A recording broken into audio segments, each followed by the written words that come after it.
ꯇꯧꯅꯕꯅꯤ ꯍꯥꯏꯕꯒꯤ ꯃꯗꯨꯒꯤ ꯊꯥꯖꯕ ꯂꯩꯕꯗꯒꯤ ꯑꯩꯈꯣꯏ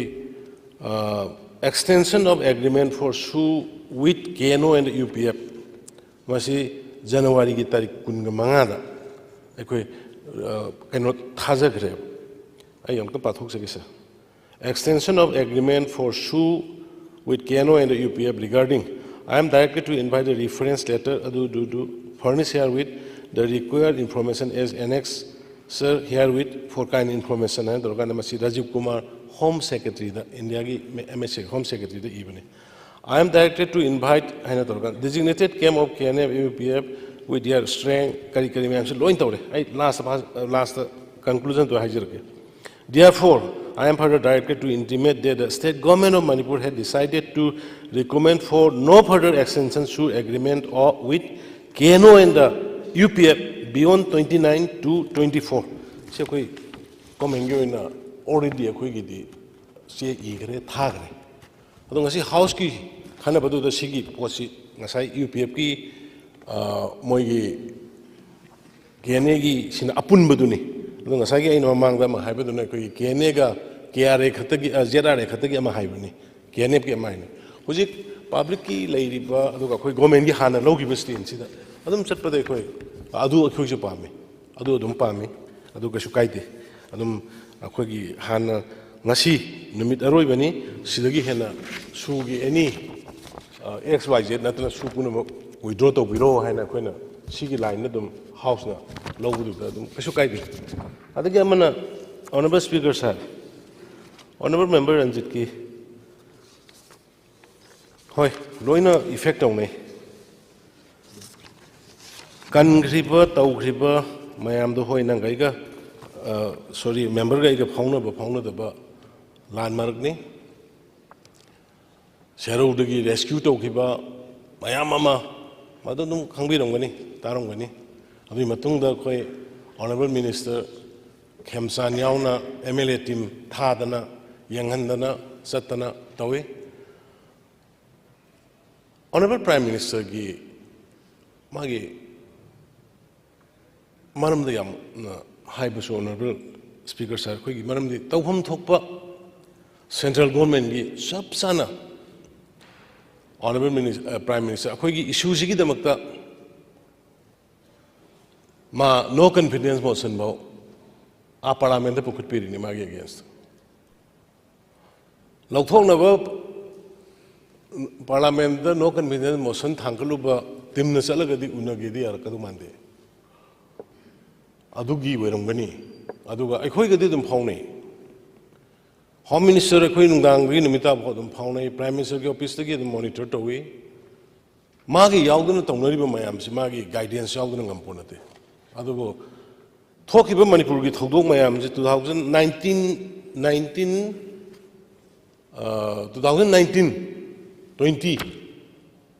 or 1993 92 93 dagi thoki ba mayam si dagi series of so many thokren karma Prime Minister na kari statement pi gi bale akhoi gi honorable PM da sumaina tar si gina naga ko gi singam si gi ko gi paite sohom jamri si gi kaino gi hujiki ngasai honorable member na panbi ki chochanpu gi to tha ani makai ni chahi ani 632 days stand off ni kalam changan pote koi je tha tara sur ka dore changan da matam da mi mapan gi to changan gi 630 days Prime Minister ngang ki bro to lakhi bro hai gi bro Honorable Speaker sir, magi chap sabe assignment na to karamba Home Minister na thogdo ama sumai thokpo na laaga numit humni mari ni lairaga monitor to se karamba state ki karamba center ki Home Minister man yaw khroge ni hai ri Home Minister man laksari bisi aina hajabdi Honorable Prime Minister ki advice instruction yaw na lakpa ya ban te hajabdi ma khata da my parliament su ma phajana haina mafam lok thokani hana hairaba Prime Minister na ngasai Home Minister Amit Shah ji na Manipur gi mata ngang gi bedu just he explained everything and he is dealing phajana chokpajana ma ju hai kaya mangan gani aduna adu gi personal oina yam kana honorable Prime Minister to budu ai ma bu kan thokpagi wanate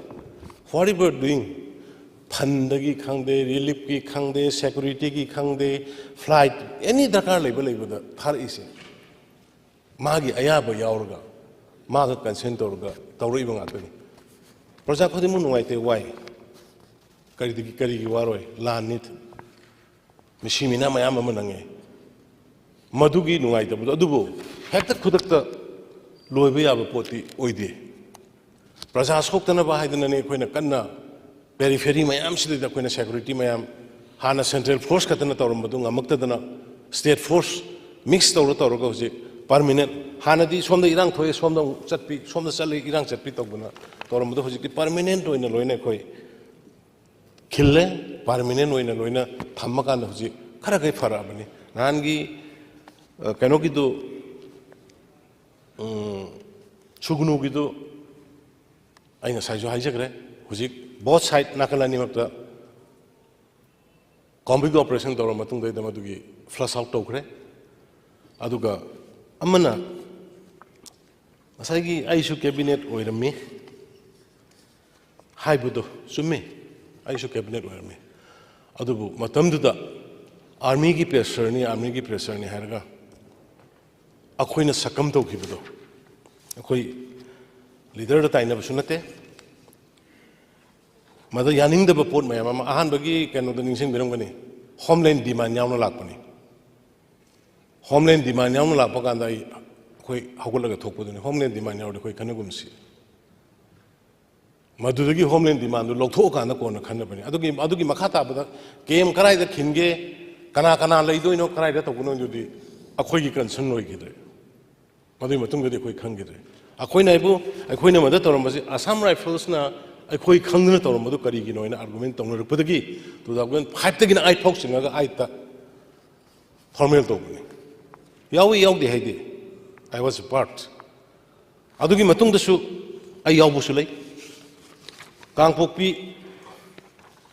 Kangpokpi दा पंचायत चनरंबा block मरी ADC दा पिथोकप मतमदा आई cabinet ओइद्रे आई cabinet collection दा मतमदु हाइ मदु तौबिनुको मोगी होमलैंड की ड्रीम लेदुगी मदु स्ट्रेंथन तौब तानिको तौबिनुको तौगी अदम पिथोकी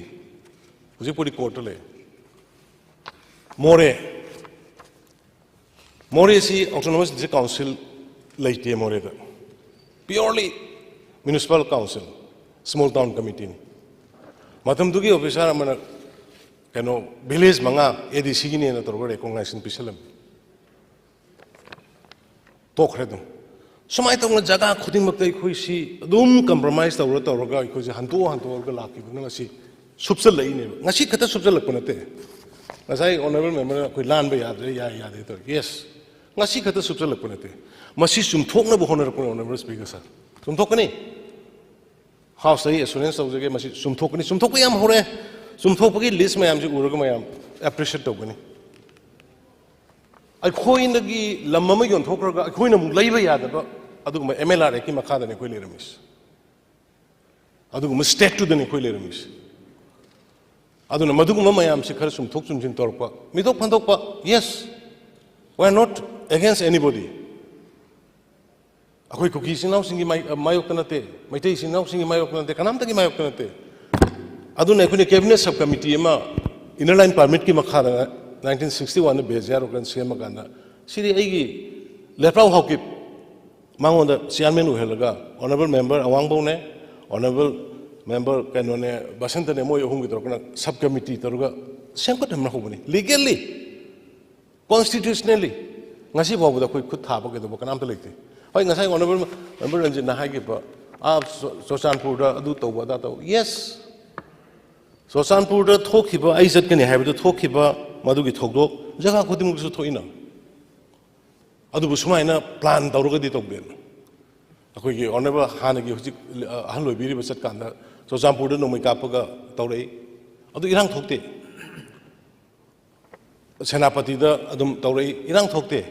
सोसानपुर दसु उखरुल दसु अदु सोसानपुर दसु अदुगी nga पेना दबगी खोन दबगी नुंगाइबो अदुमबगी ओइरंगनी खलगा याम का हेने कोई seriously adung yam manung da phummaga moina tawroi ba thabak samaya tawrukani di koise expect tawrudi adu heta tawre na heta khat pasu aponde kape mi numitu da mo poina lakhre Hujiki Tokiba, Mamangi, 3 bills ki Tokibadana, Muimasin target on the Sinkuki, Sinau, Sin the Moimogi leader target on Hujiki Sina, I call the government the target of government the target of Primotomoina, civilian community, Sida community, my taking community the target of keeping. Sigi and cannibally, I don't know. Mob to the Laga, going to pull up the Kappa Hat was up in Hangi, DC of his Maisa with the Kappa de Mi and Isire.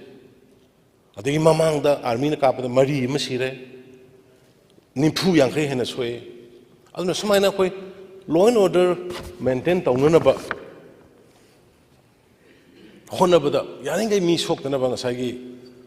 Habigibudo. Yaning me soaked the number restaurant on by Honavan and the Huziki talk about Toguk City. Yaning the Bashim Lakani Harakan, Yaning the wood pushing up from I take the Sudum, Mamang Udki Hajibana, I comes up Zaduga. Madumana, Moy, Hantak Ribusumana Yamna, planning a Mayana intense Namayamotor City. I know I said day. Madu Akoi Hadok River, Kotok, Masu Matamugi, MLA, Sang Kamai Tadok, Colino, the Hangi, Hadokoya, Kotokoya, and Tomadugum, Tonagi, Naki Irang, do Moy, negotiate, Collie, and Tomabugi, my lucky. I don't know, Yam Sangai, yes, I do what I, Honorable Speaker, I celebrate, Uzik, Mayam Prajanasu, I'm a Koranga River, the Mayama Sudum proposed to River, Gomena already, we go Mengi Hana. Government yaw member mayam yawbama adagi anuba cabinet ki rules violate over mayam dugi data ma yawna thabama ani sisu thagrabani aduna house na huziki haiba yes suna tawbuni haibagi akoida public amade akoida madugi singnaba laira aduna suji abrogate over haibadu dum satpada ai kai re haina ai mot mai thamjai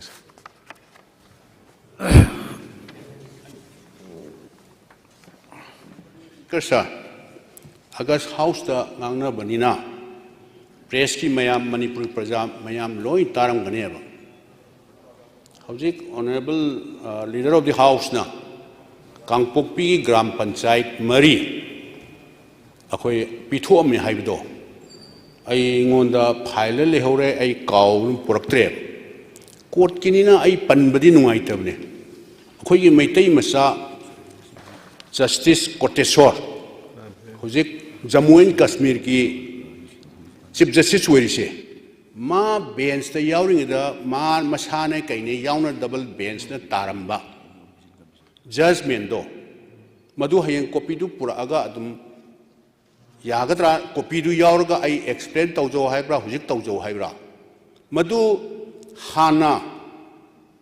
I know Saiju Panjagiba. Autonomous District Council C, Matam Sangna ticket ani hen, have more than 20 years. No election, no 6th schedule, no election in a thousand, Queen and Lerambada. We go and do la Akanda. Number of times, Wari Sanaraga convinced our Canada. Moi elections it Tausi and Yaraba. Yabadu the Gi election Taunana Bana. District Council ki delimitation tauba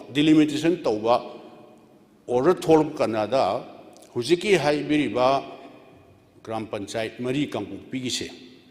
city District Council ki delimitation to the yaushal aba matam du ki Nepal ki Gram Panchayat to leiba isinau singduna High Court ta case tauba koi Gram Panchayat jaga se autonomous District Council da Yaure City Lale Queen Toro Canada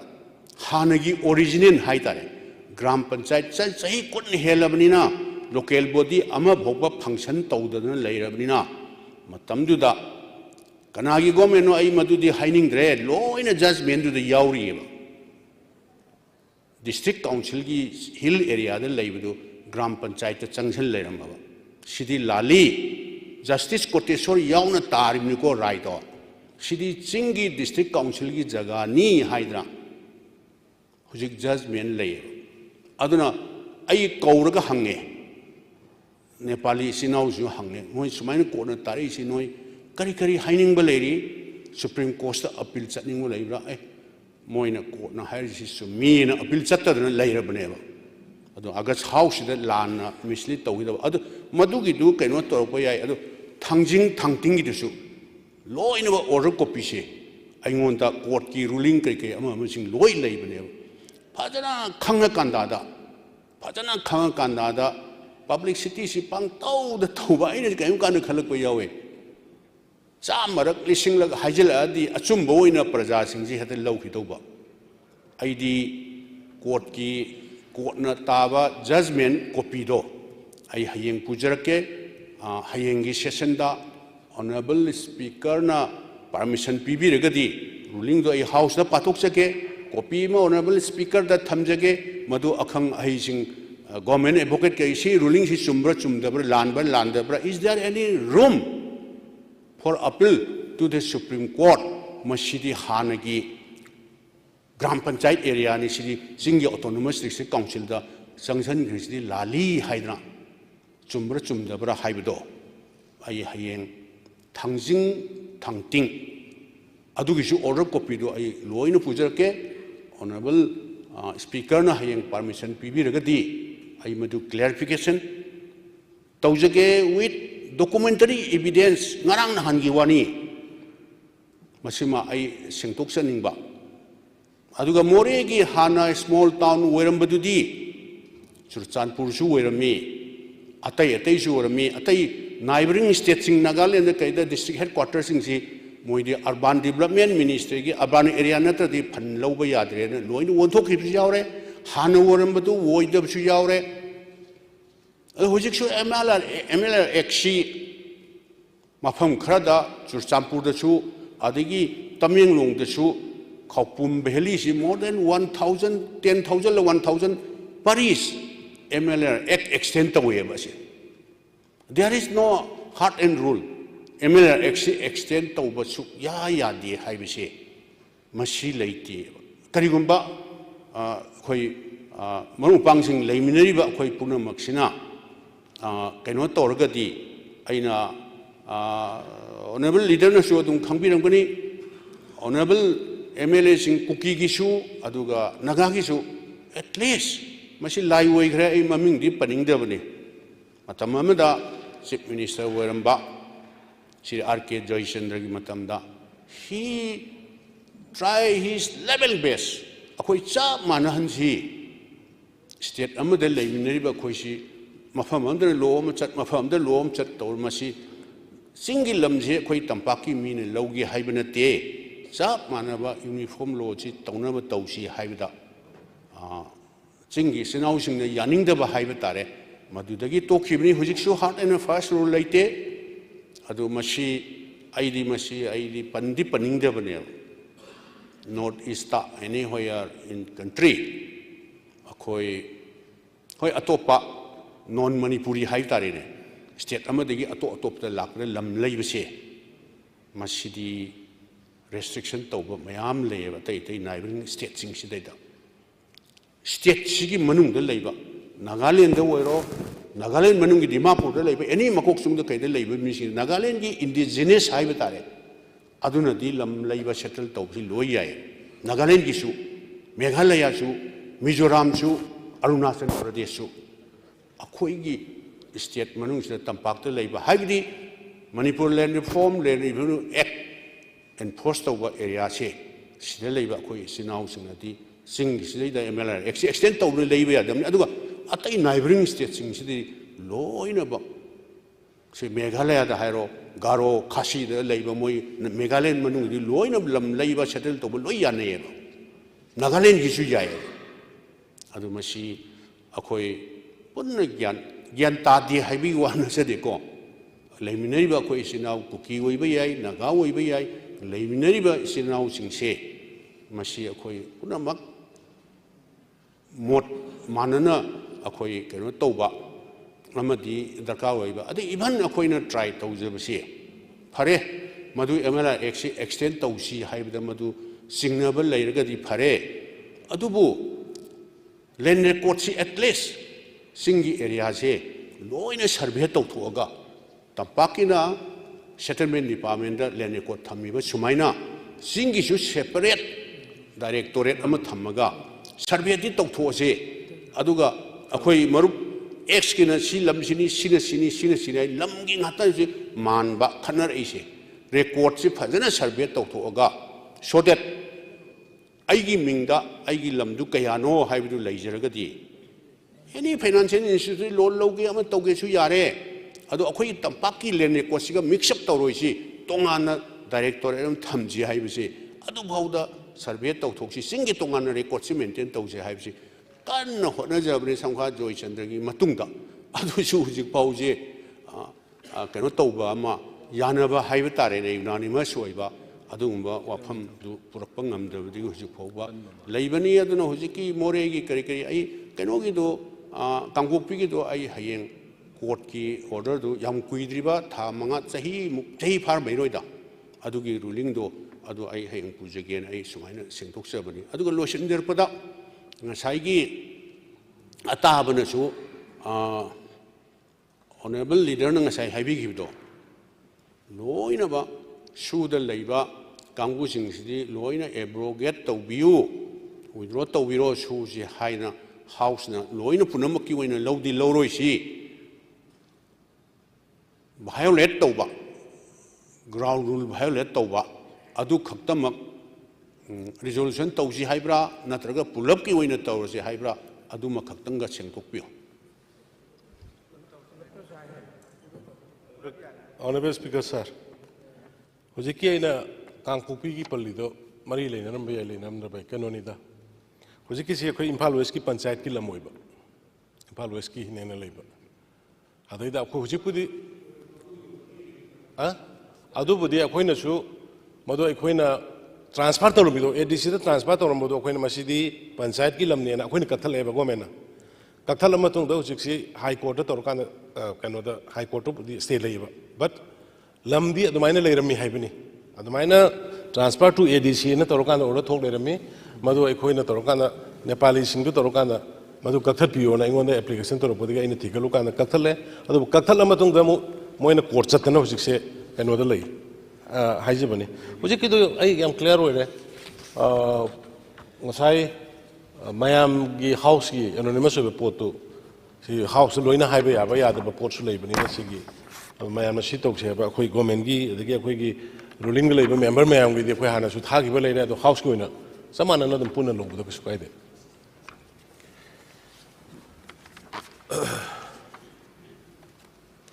sar ngasai gi aina pathok chagiba honorable MLA kunthra mangana January gi tang kunma thoida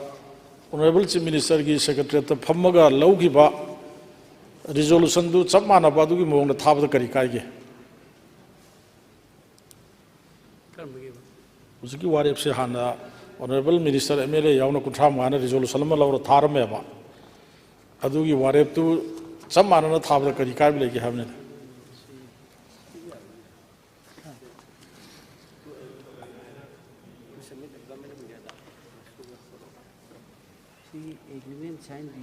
Hojiki si resolution si lobda yana bira ba natra house na.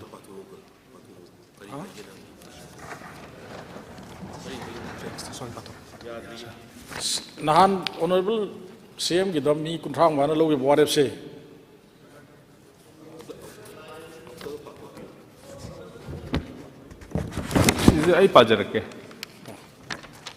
This house unanimously resolved to urge the government of India to abrogate the suspension of operations PEG with all the Kukijo UG group militants. Yabireko. Sigi draft si pangjare paju pabire. Sigi this house unanimously resolved to urge the government of India to abrogate the suspension of operation PEG haibase with the all Kukijo groups haibase. I could hana suspension town gibase. Mashidai the UPF and KNO said to mention Taucheb. Madam, the particular abrogation of this the shoes. All the Kukijo groups say. All the Hanagi agreement say. She relate to Shep, Marilyn and Shep. all do body chume all do the all ni but I couldn't suspend to do this hanagi agreements in the hanagi all body all way 야비레는 로저 왜 알아보라 아들은 저기 돈 아들 마카타 저럭보다 콜링 attention ama delay pass hojiki do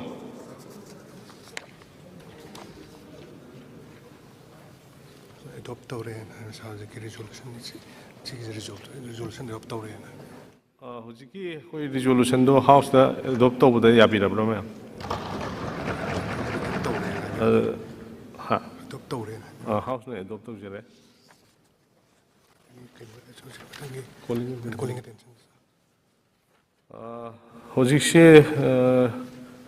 agenda number 3 Roman number 2 honorable members K Megachandana rest of bigani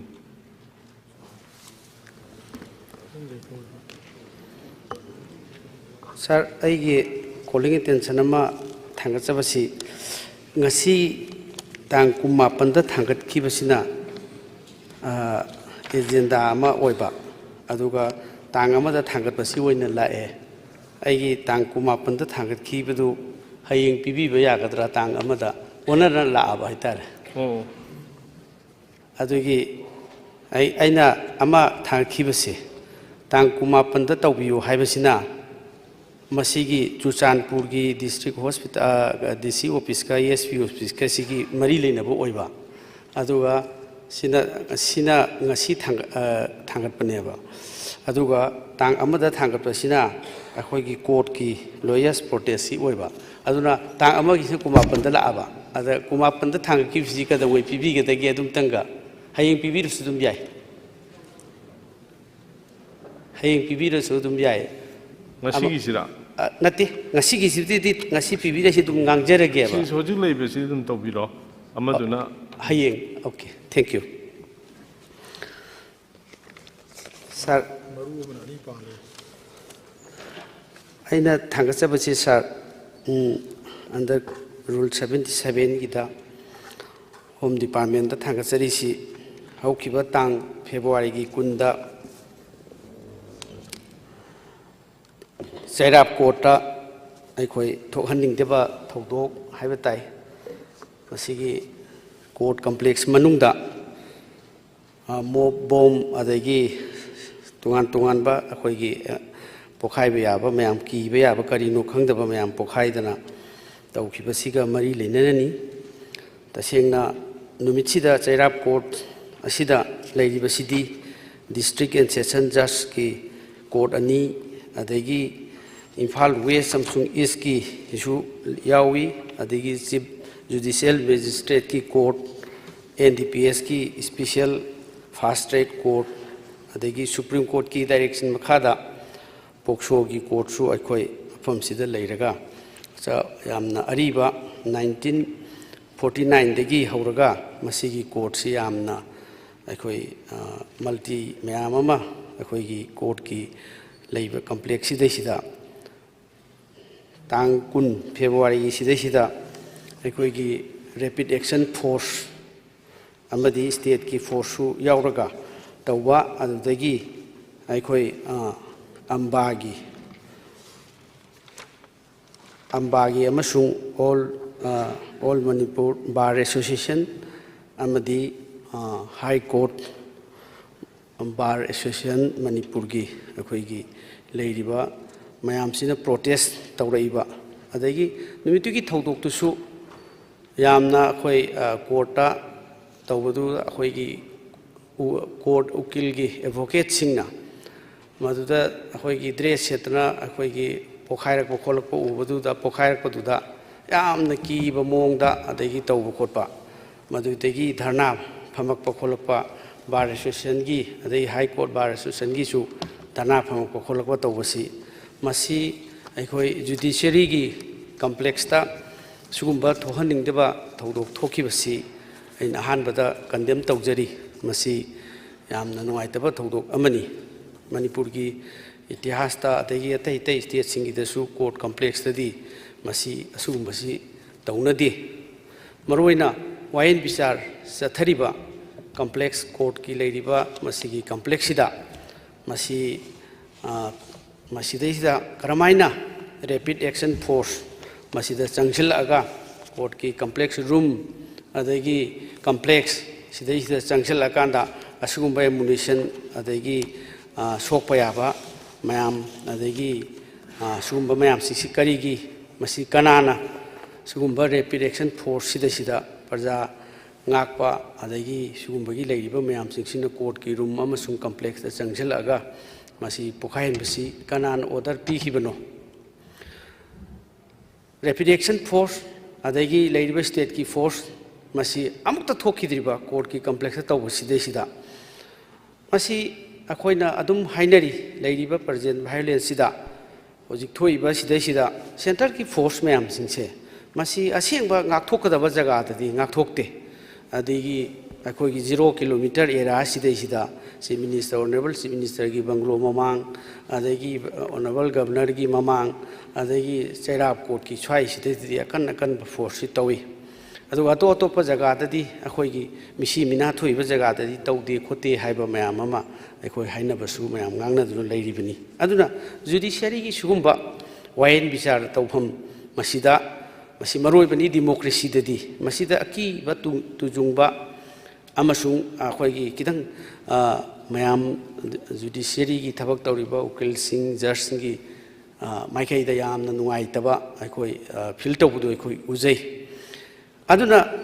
masi asugumba while bichar tawba mafam sibakta aikoigi state ki force central ki paramilitary force amsung rapid action force asina singba mayam singsina tawrak pasi masi order si kanana pi hibano adagi masina tholaiba thodok thokriba thodok asina aikoigi leiriba akoigi dignity of the court masi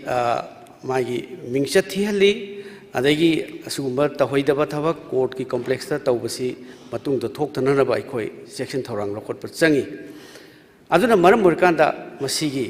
thokriba thodo sigi matangda leiriba judiciary gi leiriba mafam khudimakta state sigi mafam khudimakta maybe high court adagi tongan ba district ki leiriba mafam singse makoi gi shakti amasung ikai khumna base masi maram chana matik chana leine nabgidamakta aikoi masi judicial inquiry tawba ama darkar lei haine khali maram asina through Mr. Speaker Shah, leader of the House staff, I request Aujari, Madam the Masigi, Asumba Tung the Tork Tanaba, Honanaba, Masigi, Major Ama Oina, Masi, Honorable High Court Key, just the Gitadaba, Amana Judicial Inquiry Matoroga, Masi, Ladyba, Akoi, Quil Singi, Zer Singi, Akoi Wakal Saktokanaba, Amasum Court Key, Sanctity. Amadi magi dignity se masi protect tawnun bi damakta masi judicial inquiry ama tawnanaba masi government na lakhol haningi haibasi masi gi matangda sumaina thamjege masi haraga tinjari. Thank you. Honorable Chief Minister in charge of Home na statement thambigani.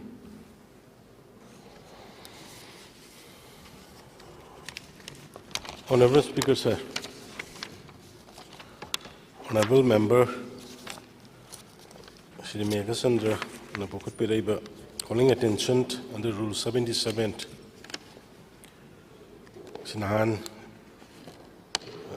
Thokipa February Take Tarahumdoi the Kui Kiasamaka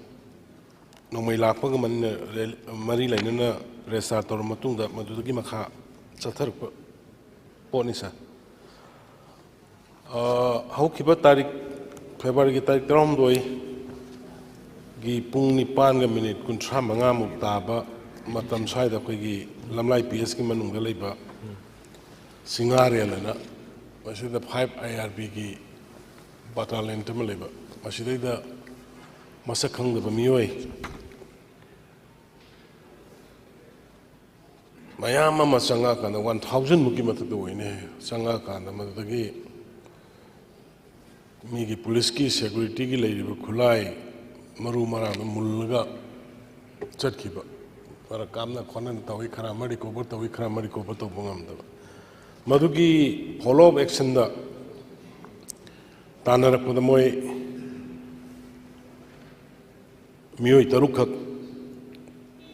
फाबा नुमितो नोमय Lakpa Laiba कांबु दुदगिसु नोमय कापे अद police की जो कामनरगा अदम encounter तौनाय हाइदार honourable speaker सा अदुगी मरी लेना Koyna case अमखक लमलाई PS दा FIR number 7 within bracket to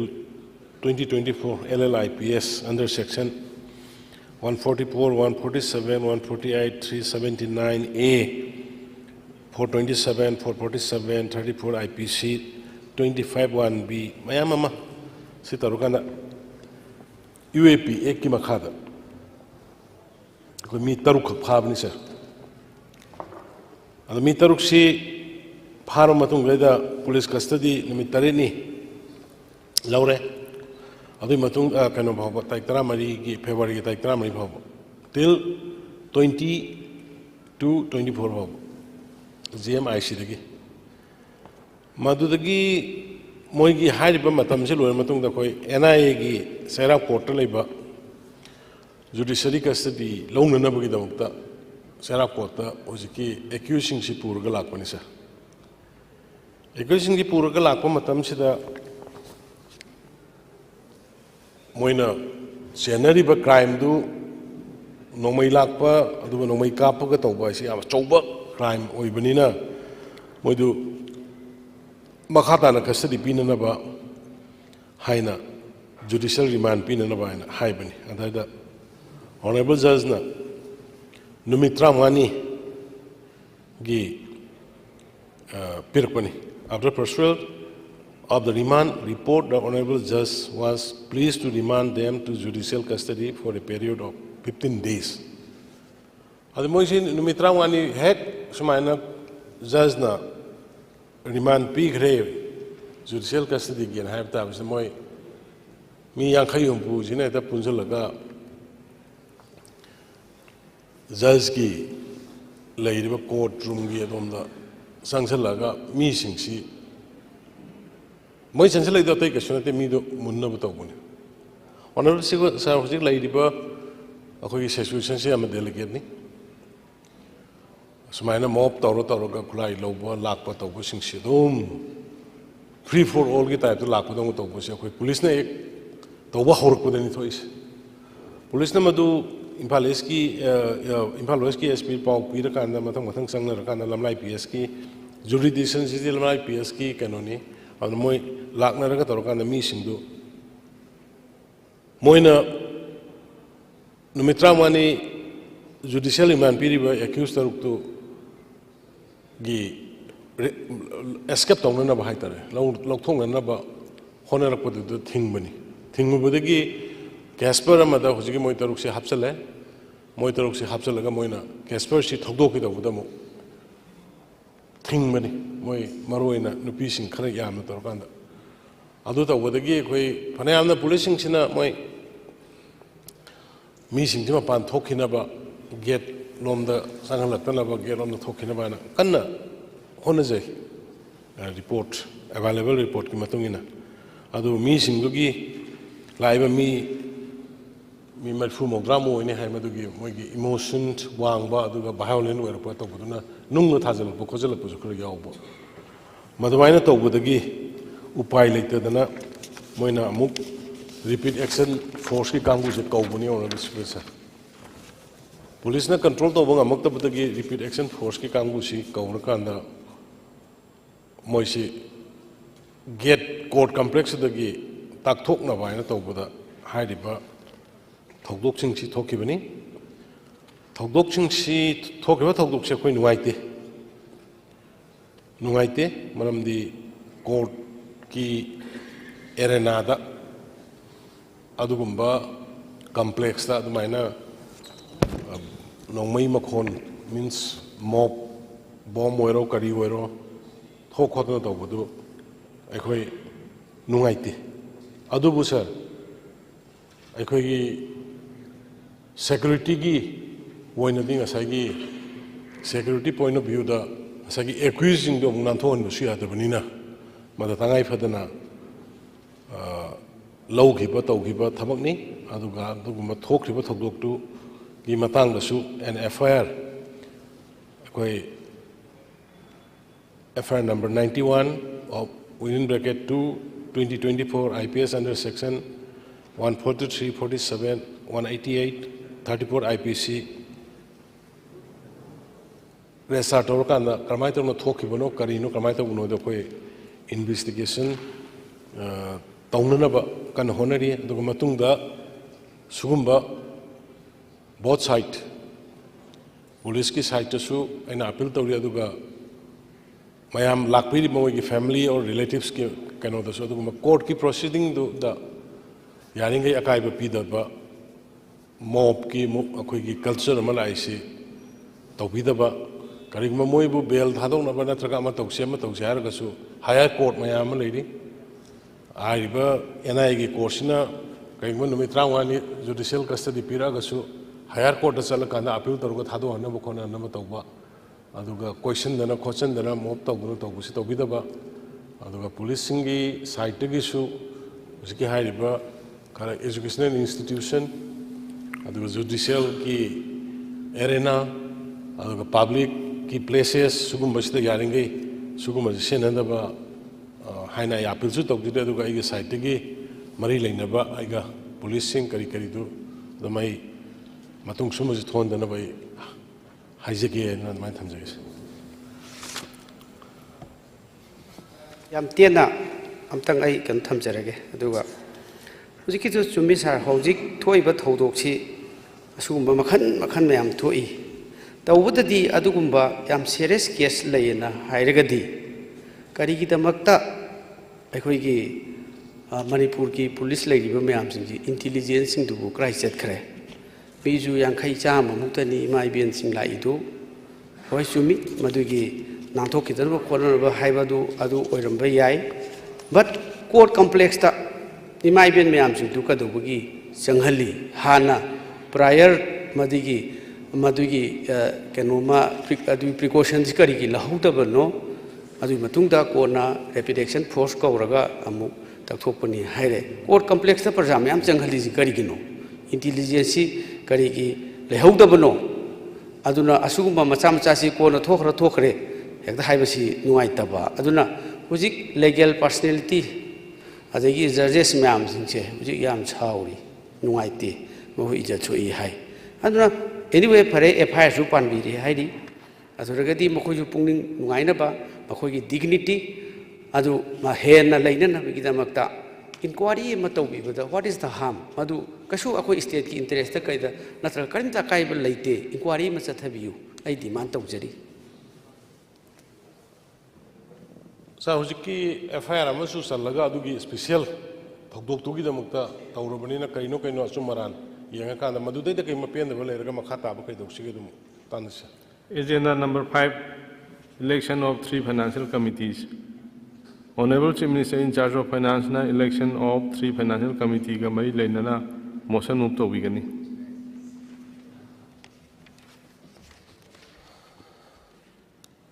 Honorable Speaker, sir, I beg to move the motion that in pursuance of Rule 233 within bracket 1 of the Rules of Procedure and the Conduct of Business in Manipur Legislative Assembly, this House do proceed to elect 7 members each of the following committee on March 4, 2024. Number 1, Committee on Public Account. Number 2, Committee on Estimate. Number 3, Committee on Public Undertaking. Motion na siya adopt over the House na yabirabra. House na yabirabra na motion na siya adopt over.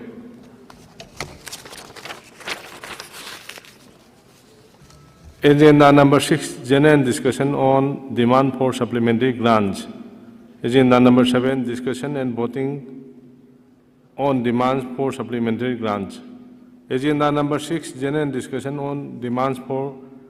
supplementary grants 2023-2024 Amasung agenda number 7, discussion and voting of demands for supplementary grants 2023-2024, agenda number 6, Amasung agenda number 7, ani asi Honorable Chief Minister in charge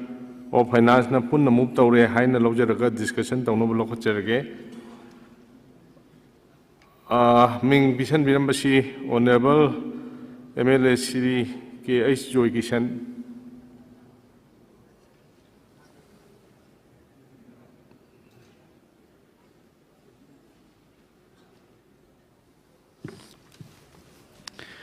Honorable Sir, I sang the point Masa Amani then Tamsakisa. I see Tamsabasi demand number 7 police demand number 10 education getani. Mating Matanga I say 0 Wagresu Kitang police case Tamsakasa. Sarah Koigi supplementary demands pastor of Pada Koihana. Mamangi budget session that would the Kana of the Ivy Huzik Lakadar Iran, you told like an issue, Kanganatisa. Adana Huzik Mayamama told as I pet 0 waters of Panjagrasa. Akoi Huzik quite receive Lubudra Mayamna Palm, Manipura, irrespective of their communities. Manipura, Pim Kuduna Palmisi, Manipura Santi, Lakpa, no mercy Halapusnisar. Masda quite recalisi law enforcing body, policing se mathau nama pangal hapa, makoi sigi, kalan law enforcing body is kalakanda than peace lak to his. Aduna Akoi Husikla riba proposal Sideda Akoi Nasi Toan sector, not only police, IRB, MR, security personnel high said Kise, Moyoiba, Husik Udaba Tangaksida, Karamber provision Tambige. Masi tangai fadana khara thambiu aduga akhoi khuding mangna akhoi state force loinamak respect tawraga akhoi manipur shanti rangna hona si hujik si manipur gi lady films dang asai honorable CM na smai space me amri yawre akhoi manipur gi sentung gi film si income am su mangre lakadab se because of this crisis aduna hoina police that had a good which was one of Nisha. Other in Apilantan house the Kadun Taujaning, sir. A quickie, Ladyba, security personnel in Sigi. A quickie, Hena Tonafa Naba, Hena Wapa Menaba. We house the Ladyba, honorable member singer. Yarga di town get all upset, the donate or police. Mapang Kangansi, and Ayoina. House it up, Handaki, Tolop say. Sacrifice of the police department was a Katok and Lautok again. Aduga Manipur labor employee could emotion no Kakito Kaitoga, Mazipians and Nisar Saraduga Amana Yam 10 Hizage, supplementary education demand about 10 Gisa Marui Naikanoni education at the general, they am Kanganjar, Maruino, Zikir crisis, the racing da relief came the racing say, she extra means and Janisar. Akwai government school da maya amaru in ayamba relief came the lady sing si tam basamba government school loy tamme ayamba like the laira wana lady films in hana pisha paija mo sulu wara blina aruna government su my policy makhada union ministry directive makhada class 1 to 8 ki dedum free books ke me am pb ba aduga class 9 ke 10 ke si di pi da ba duna hujik si moi like leib mo si awaba moi ba moi khara Suru Nomjaraga, Panam Check Super Party Krasu Yauni, Adu Magisu, Kazington, Yangalan Bessa, Adu Hisi, Koi government schools in Sigi infrastructure, Masikatang, Matik Chataba, Adu Masibudi, Dumayan the Malak Sarage, tonight Honorable Education Minister, Apil to Janidi, Yamna Tongana, my Maggie, Director Luchinga Raja, John Luchinga Taroga. Relief came the legacy education just like says PBU to get on ba supplementary budget that Karakaitopu Hajaragas are tentacle upper lensing to get on. Thank you, sir. Matang, Honorable Member T.S. Samkumar.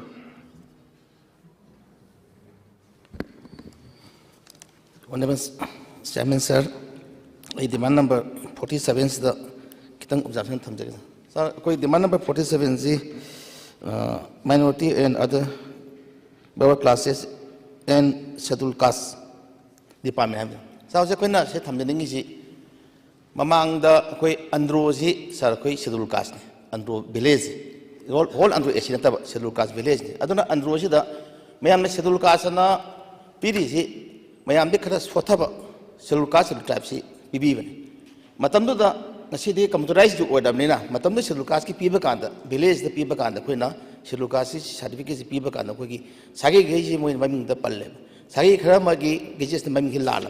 sagi khara ma yawam da adu yaw da imung du gi sagi gi mama pa sing di scheduled caste ki kota da government gi service da na central post da state post da de gi atop different department sang enjoy to rabo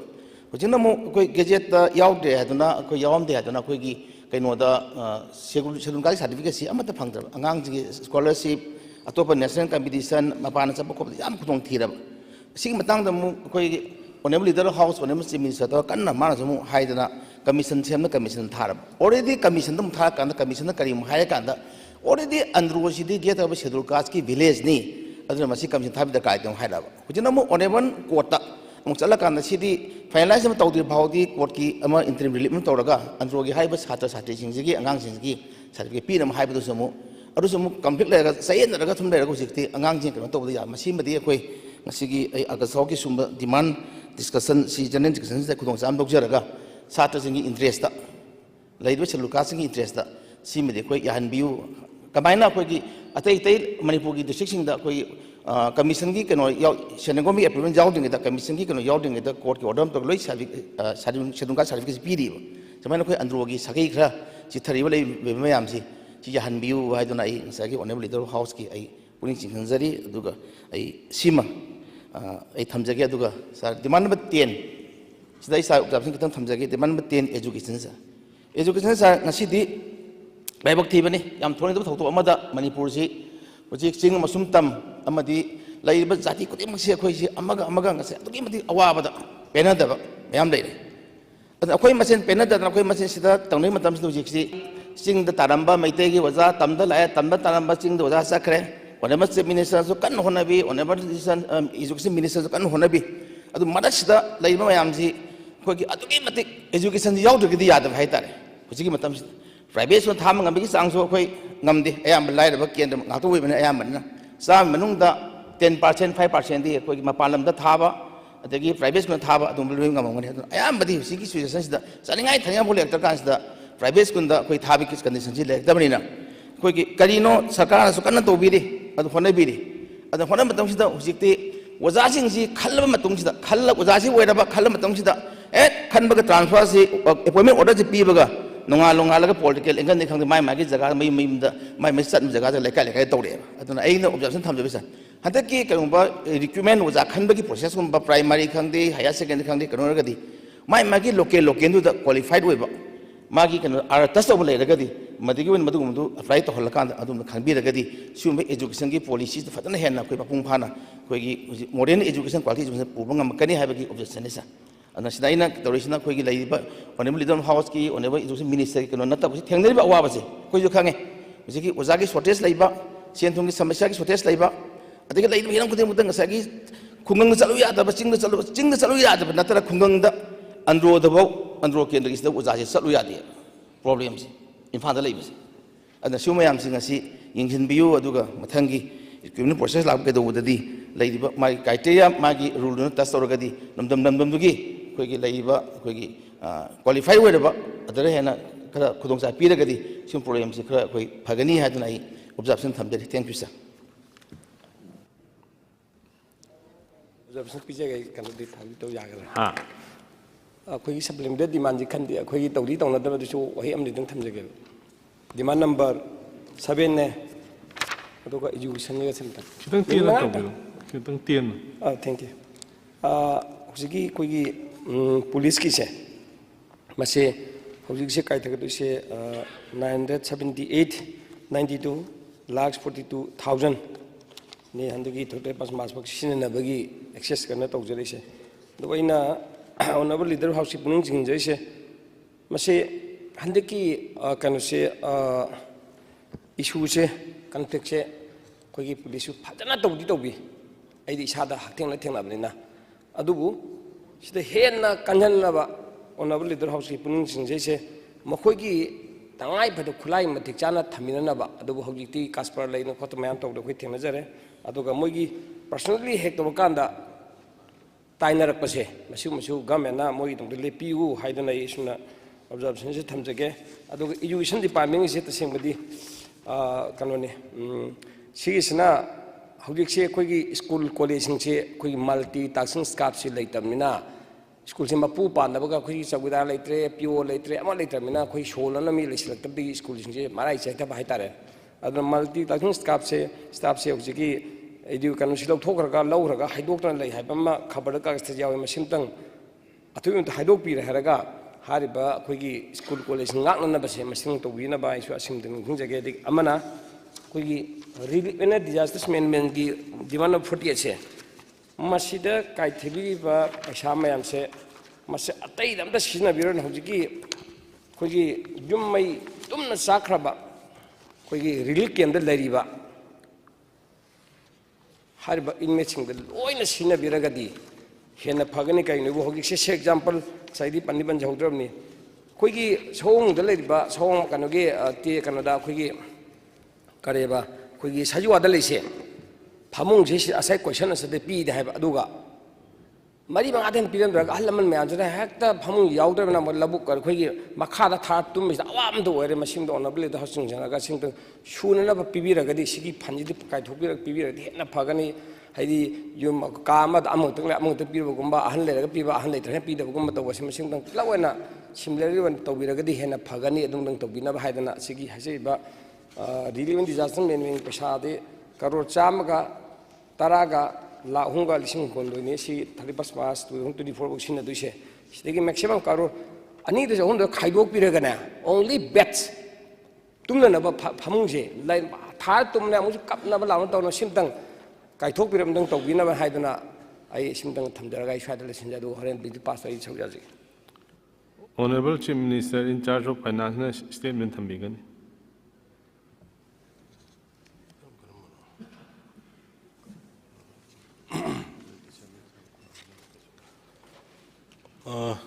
Honorable Speaker, sir, there is discussion on supplementary demands ki say the opinion thambi ki pa suggestion thambi ki pa honorable members with Kishan and the honorable member Shyam Kumar, honorable member Lokeshwar. Sir, Keshu boro recounting kishi amko na hiding is like that. Police ki da mayam ayam ba concern roina koigi kanosu Shyam Kumar su honorable member kanosu Kishan su aduga honorable member Lokeshwar. Police ki se koi amko na moigi strengthen tongna na ba aduga moi moral boost tongna na ba koi amko na ona jari even weaponry vehicles ki karigi koi handak dasu koi vulnerable area da taba police personnel sing aduga commando sing koi lising manga amadi lising ahum moida increase tawdana honor yadu da natna koi bulletproof vehicles sing leidana khotna moigi safety moigi security priority ne khalaka ne koi madu kanna honajari koi layok phadna koi gari koi police all India da bo ram bai police ta koi mine detector aduga Kasper sipak isin sin na ba ude adu koi luckily koi state government gi koi tata na saba yamna army gi sena gadba gari tara mine detector yauba adu Kasper mi tara ni thoi sanba so bune koi je ahum tarit muk thong re aduga ahum amasula ga tara thorga safety security kan honari adagi nomai MMG gumba dakar leba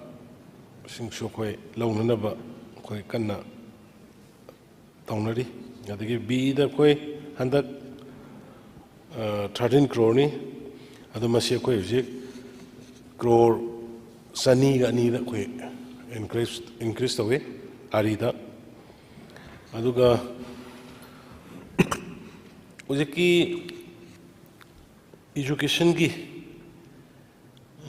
Samkumar Swah ki ba transfer ki kari ki tawri ba pon mayam da koi yangchan ge aduga andro gi schedule caste ki da lai ba samam na budu phanayam su honorabani adu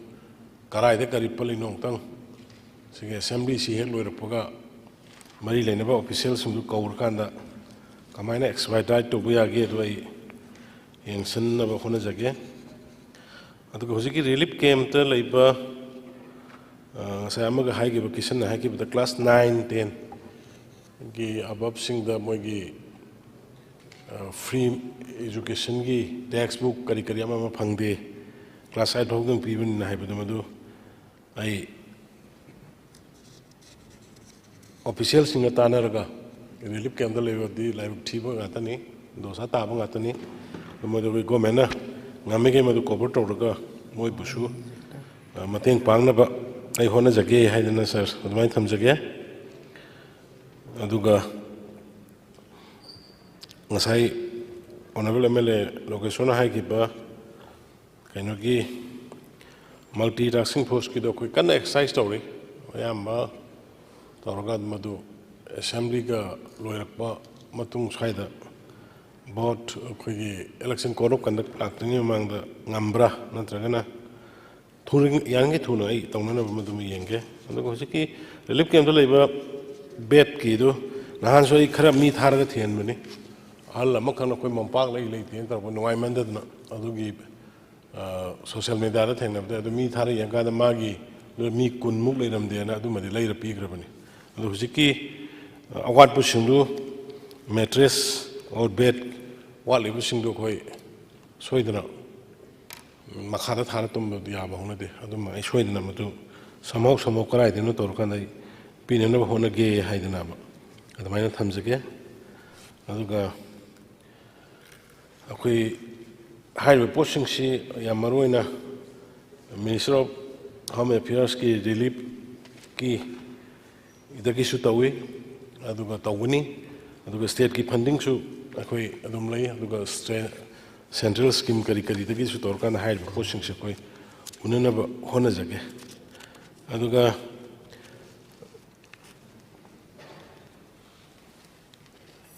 atai di boro ba kaunina honorable speaker sir ai masigi point kharje santok charga dum maka satha bina past kun mai hanger Honorable Chief Minister in charge of Finance clarify to Vikravnina. Demand sing asi matang passed on packet cherke. Demand number 1 state legislature that a supplementary sum not exceeding rupees 22 crore 41 lakh 19,000 only be granted to defray the charges which will come in the course of payment during the financial year ending 31st March 2024 in respect of demand number 1 state legislature. Demand asi passed over the House na yabirabra. House ne yabirabna demand number 1 state legislature she passed away.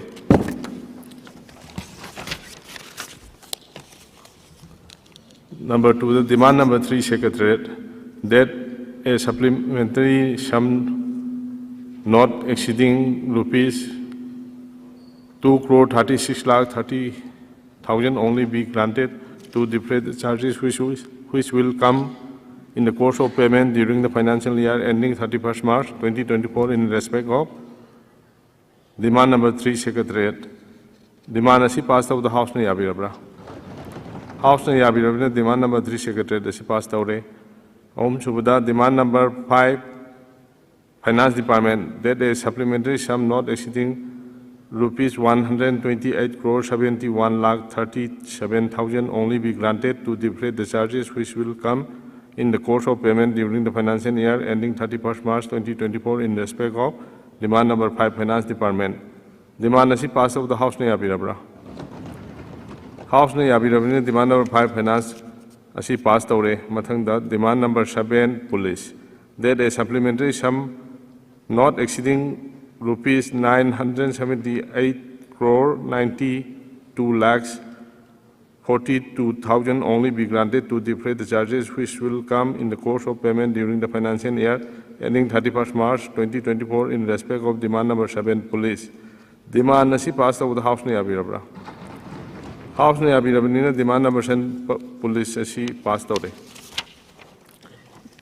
Demand number 9 information and publicity that a supplementary sum not exceeding rupees 3 crore 32 lakh 79,000 only be granted to defray the charges which will come in the course of payment during the financial year ending 31st March 2024 in respect of demand number 9 information and publicity. Demand asi passed over the House ne abirabra.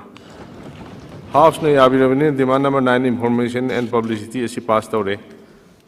Demand number 10 education that a supplementary sum not exceeding rupees 28 crore 46 lakh 33,000 only be granted to defray the charges which will come in the course of payment during the financial year ending 31st March 2024 in respect of demand number 10 education. Demand asi passed over the House ne abirabra. House ne abirabne demand number 10 education asi passed over. Demand number 12 municipal administration housing and urban development that a supplementary sum not exceeding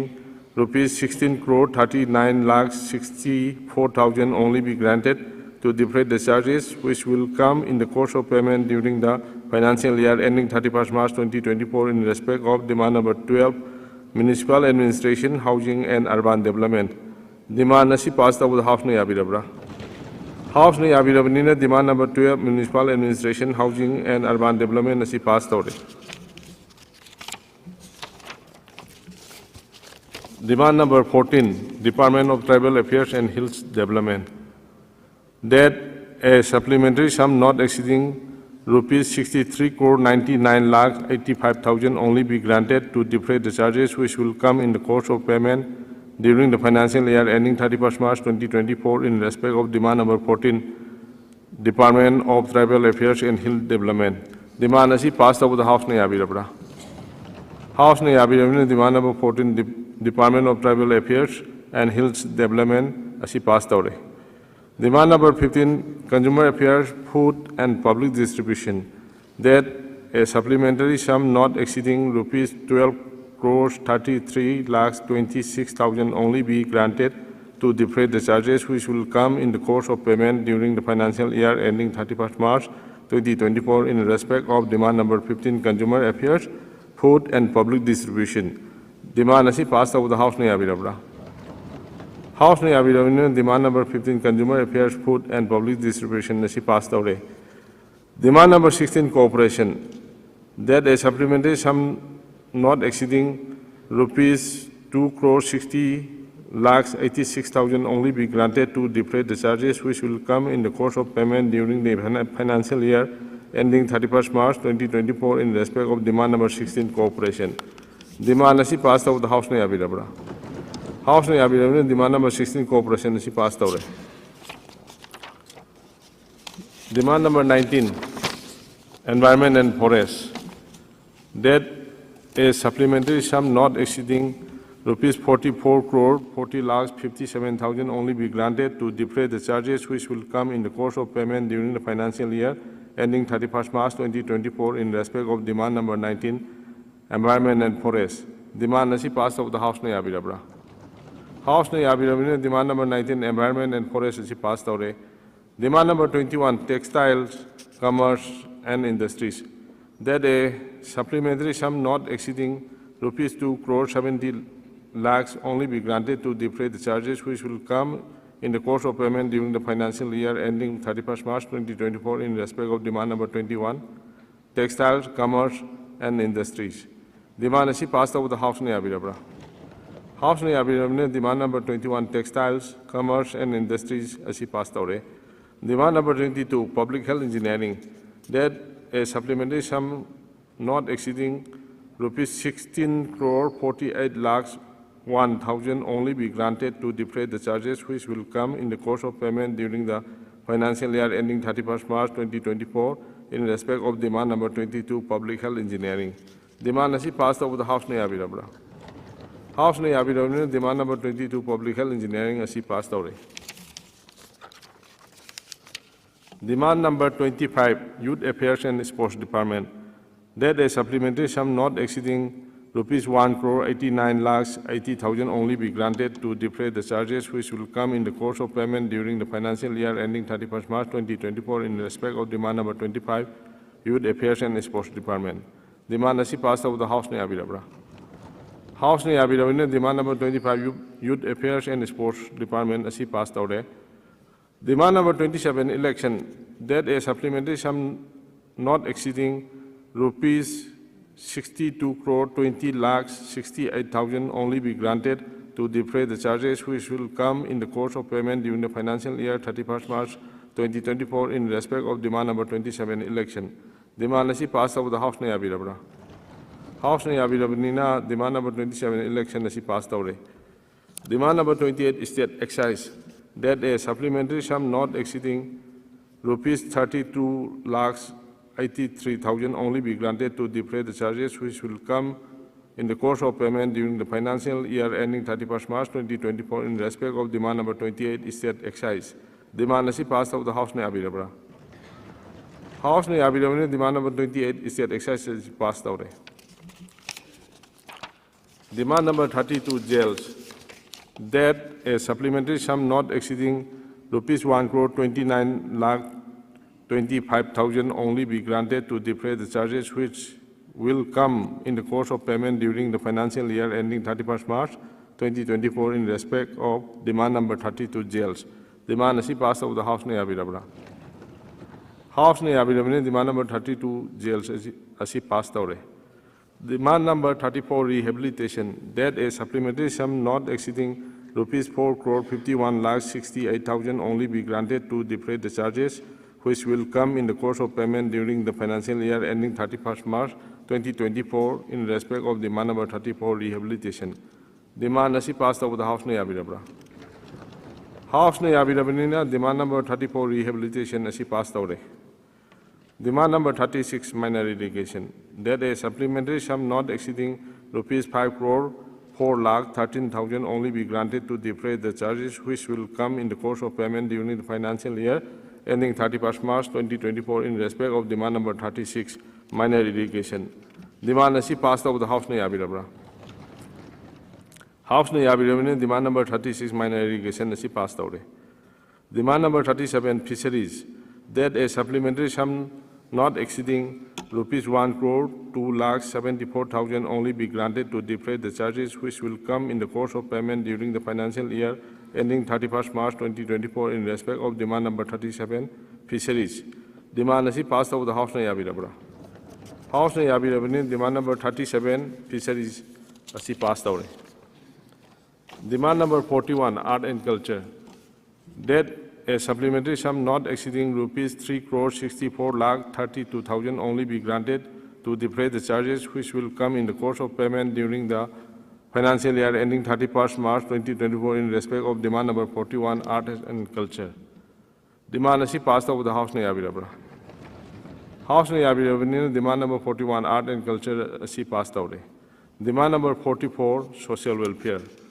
that a supplementary sum not exceeding rupees 4 crore 75 lakhs 36,000 only be granted to defray the charges which will come in the course of payment during the financial year ending 31st March 2024 in respect of demand number 44, social welfare.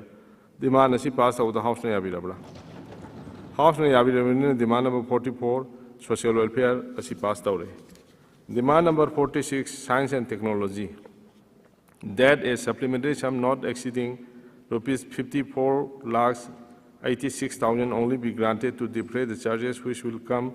in the course of payment during the financial year ending 31st March 2024 in respect of demand number 46, science and technology. Demand asi passed over the House na yabirabra. House na yabirabra demand number 46, science and technology asi passed over.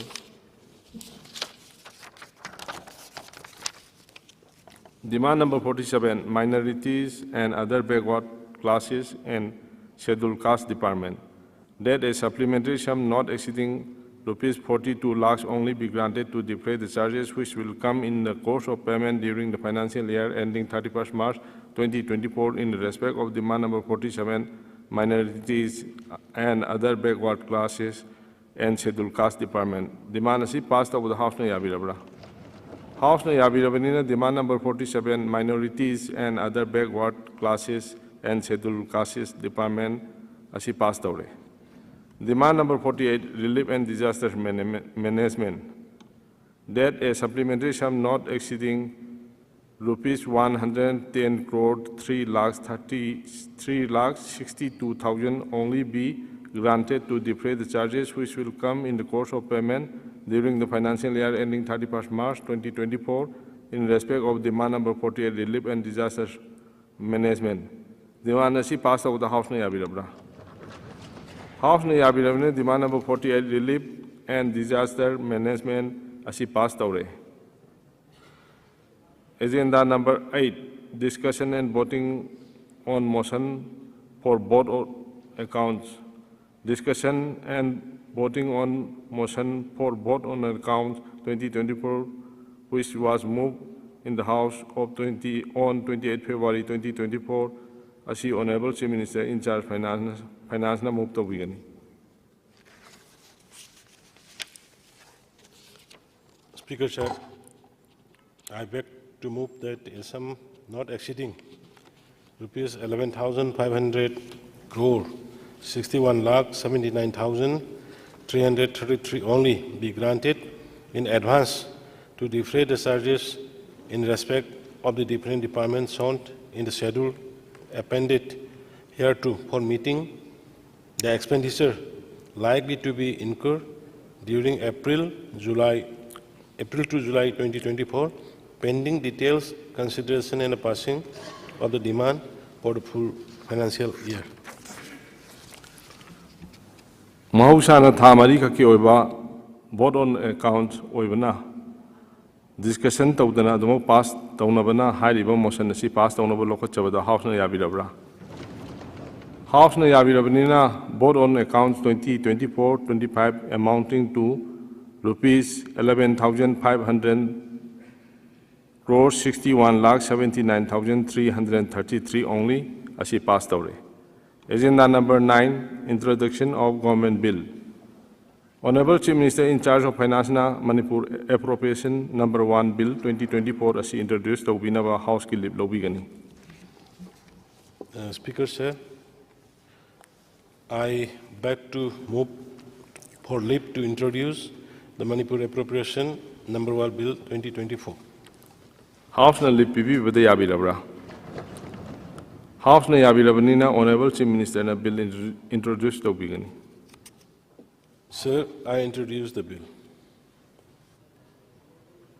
Honorable Chief Minister in charge of Finance na the Manipur appropriation number 2 bill 2024 asi introduced to binaba House ki lobby gani.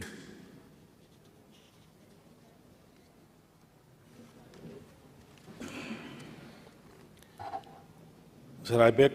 to move for leave to introduce the Manipur appropriation number 2 bill 2024.